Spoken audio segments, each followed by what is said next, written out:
Bonjour à tous, aujourd'hui on va s'intéresser encore aux suites récurrentes linéaires homogènes d'ordre 2. Ici donc, un plus 2 égale AUN plus 1 plus BUN, ça c'est la relation de récurrence qui est vérifiée pour tout n par ces suites. A et B c'est deux nombres réels. On avait déjà étudié un cas où l'équation qu'on dit caractéristique, c'est-à-dire x carré égale x plus b, avait deux racines réelles. Ici, on s'intéresse au deuxième cas où il y a une unique racine réelle qu'on va appeler lambda. Et donc deux questions pour déterminer la forme du terme général de ces suites. On est parti. Donc le texte important, c'est que lambda est un réel, et c'est l'unique, lambda est l'unique racine réelle de l'équation x carré égale ax plus b. Ça veut dire entre autres que lambda carré égale a fois lambda plus b, et qu'il n'y a pas d'autres réels qui vont vérifier ça. Donc maintenant, on va prendre donc, soit alpha et bêta de réels, et on s'intéresse à la suite de termes. Alors, je ne vais pas l'appeler U, on s'intéresse à la suite, donc, Vn de termes. Donc, alpha fois lambda puissance n plus bêta fois n fois lambda puissance n. D'accord ?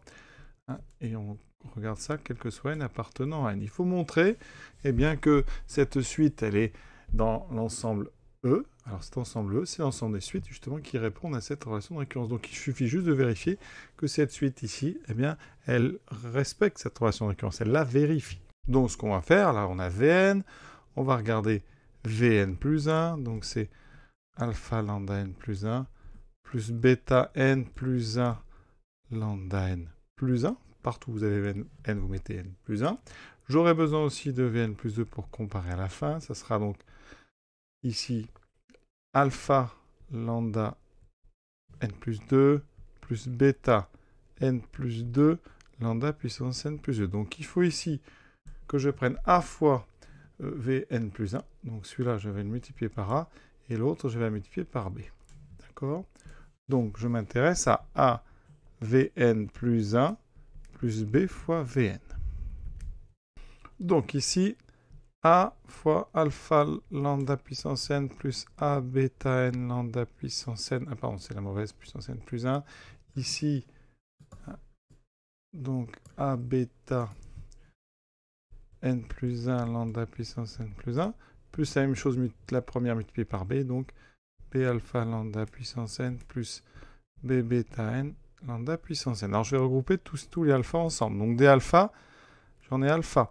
Ici, j'ai donc un facteur, vous voyez, regardez, il y a lambda puissance n plus 1 et lambda puissance n. Facteur commun, c'est lambda puissance n. Donc je mets, c'est donc lambda puissance n, facteur de a, ici j'ai a lambda, plus ici b. D'accord ? Plus la même chose à côté, je factorise par bêta, et j'ai lambda puissance n aussi en facteur commun. Donc j'aurai n plus 1 fois lambda, plus ici n, j'ai un n qui est tout seul. Et voilà, alors le b, je l'ai perdu, nb. Voilà, et ici j'ai perdu le a. Qu'est-ce qu'on fait de tout ça ? Alors première remarque, a lambda plus b ici, par rapport au, ça c'est lambda carré. Parfait. Maintenant ici, qu'est-ce qu'on fait de cette chose-là ? Alors, on verra la ligne suivante. Donc, alpha, lambda puissance n fois lambda carré, ça c'est parfait. Lambda n, lambda carré, ça fait lambda puissance n plus. Regardez la conclusion, on a déjà un terme. Ensuite, on a le bêta, on a lambda puissance n. Il me manque par rapport à ce qu'on veut à la fin, le n plus 2, et il me manque un lambda carré. Donc ça veut dire qu'il va falloir que je montre que c'est n plus 2 fois lambda carré. Alors, je vais travailler ça à côté. On a donc n plus 1 fois lambda a plus nb. Ici, je développe, je vais factoriser par quoi ? Par n. Donc dn, j'en ai lambda a plus b, et il me restera plus lambda a. Alors, lambda a plus b, très bien, j'ai fait réapparaître quelque chose qui m'intéresse, c'est lambda carré. D'accord ? Donc ici, j'ai donc n fois lambda carré plus ici lambda a. Et là, beaucoup vont être un petit peu bloqués par ce lambda, on ne sait pas quoi en faire. Eh bien, il y a quelque chose qu'on n'a pas exploité. J'ai dit au départ que, entre autres, lambda carré était égal à lambda plus b. Mais il y a autre chose. C'est qu'on a une racine réelle double. Donc, Ça veut dire qu'ici, quand on met x carré moins ax moins b égale 0, ça veut dire que la factorisation avec une racine double impose ceci. Hein. Ici, on a un coefficient 1. Donc, ça veut dire qu'ici, on a une factorisation avec un moins. Et comme on a un ax, c'est forcément moins a sur 2. Donc, la racine double, c'est a sur 2. Et donc, la valeur de b, de toute façon, elle est imposée, je vous le dis. Hein. Ici, moins b, c'est forcément égal au carré de a sur 2. Donc, ça veut dire que b est égal à moins a carré sur 4. Mais on n'en a pas besoin. Nous, ce dont on a besoin, c'est ceci. Le fait que lambda est égal à a sur 2. Ça veut dire aussi que a est égal à 2 lambda. Donc là, regardez, ceci, ça nous donne n lambda carré plus lambda fois 2 lambda. On a donc un nouveau lambda carré, n lambda carré plus 2 lambda carré. On factorise, et c'est là que notre n plus 2 va apparaître. Et donc ici, eh bien, dans la parenthèse, c'est tout simplement n plus 2 lambda carré. C'est exactement ce qu'on voulait avoir. Parce qu'ici, le lambda carré, je vais le mettre avec le lambda puissance n. Donc là, je mets ceci, j'efface le lambda carré. Et on est arrivé sur notre objectif. Et donc ici, eh bien, on a bien Vn plus 2. Ça veut dire que notre suite Vn, eh bien, vérifie bien cette relation de récurrence. Et donc, conclusion, notre suite Vn, eh bien, elle appartient bien à l'ensemble des suites qui respectent, qui vérifient cette relation de récurrence. Ensuite, on attaque la question 2. Alors, pour faire cette question 2, il faut mettre une petite nuance sur, ici, les valeurs de a et b. Il faut absolument que lambda ne soit pas égal à 0. Hein.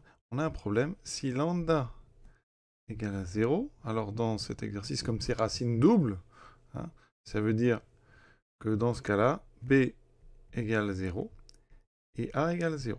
Pour qu'on ait une racine double, ici, qui c'est nul, c'est que a égale 0 et b égale 0. Donc en fait, la relation de récurrence serait n plus 2 égale 0.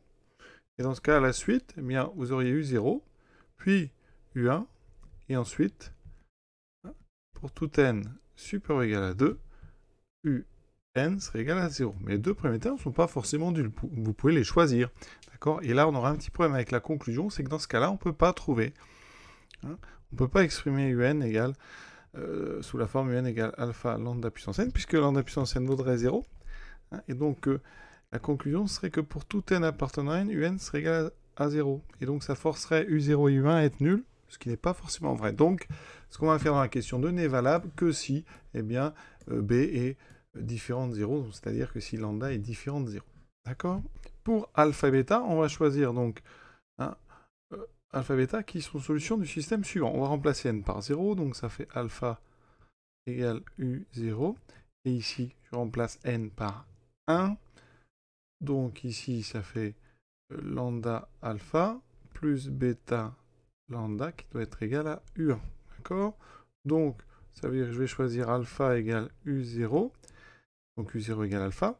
Et ensuite, eh bien, pour bêta, j'aurai donc u1 moins lambda alpha et je vais diviser par lambda. Conclusion, donc on va travailler avec u0 égale, enfin alpha égale u0 et bêta est donc égal à u1 sur lambda moins alpha. On va voir ce que ça nous donne. Et on va procéder par une récurrence double, donc d'ordre 2. Donc ici, montrons par récurrence sur n, hein, donc d'ordre 2,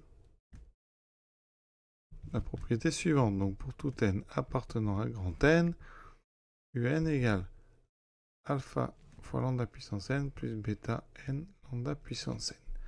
Alors, on initialise. Donc initialisation.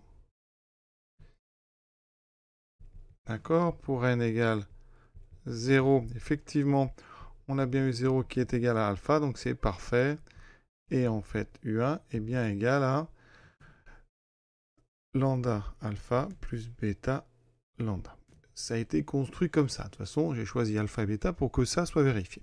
Et ensuite, maintenant, on va passer à l'hérédité.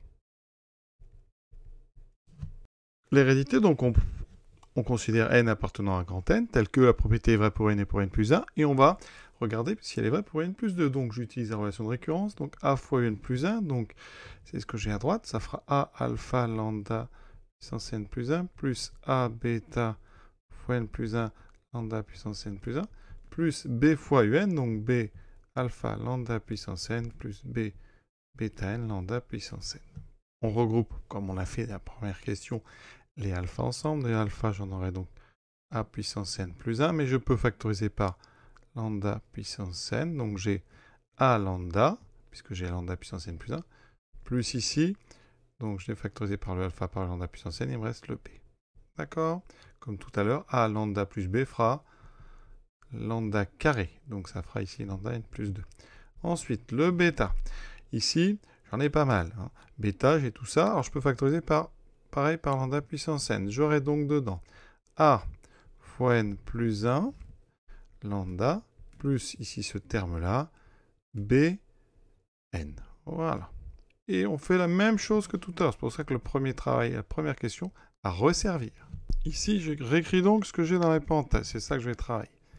Alors, j'ai donc le n plus 1, je le garde. Lambda, je dis par exemple, alors, c'est lambda carré moins b plus nb. Je développe. J'ai donc n plus 1 lambda carré. Ça, je n'y touche pas. Ensuite, moins nb. Moins b plus nb. Les nb disparaissent. Il me reste un moins b. Je rappelle ici qu'on a vu que tout à l'heure, moins b, c'était, rappelez-vous, donc a carré sur 4. Donc si je veux refaire apparaître du lambda, c'était lambda carré. Donc ici, j'ai plus lambda carré. Et là, je refactorise. Ça me fera n plus 2 lambda carré. Vous voyez, il y a un petit travail quand même qui n'est pas évident. Donc là, entre parenthèses, j'aurai donc n plus 2 lambda carré qui va se mettre ici. C'est pour me faire lambda puissance n plus 2. Et je suis retombé sur mon objectif. Donc hérédité. Confirmé, vérifié. Donc ça veut dire que par le principe de récurrence d'ordre 2, ma propriété est vraie pour tout n appartenant à grand n.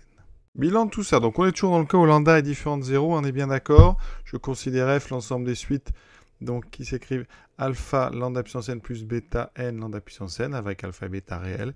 Eh bien on a prouvé en première question que f est inclus dans l'ensemble E, que l'ensemble E est inclus dans f, ça c'est la deuxième question, et donc par double inclusion, E et f sont égaux, sont un seul et même ensemble, donc ça veut dire que eh bien, les suites de E ont un terme général qui s'écrit sous la forme un égale alpha lambda puissance n plus bêta n lambda puissance n. Et on connaît même alpha et bêta en fonction du 0 et 1, on a vu ça au début de la question 2. Voilà.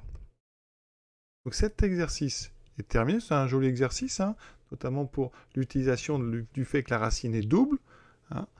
Et ça permet comme ça eh bien, de pouvoir trouver l'expression des suites donc arithmético-géométriques dans le cas où on a une racine double non nulle. Voilà, je vous souhaite une bonne fin de journée à tous et à bientôt.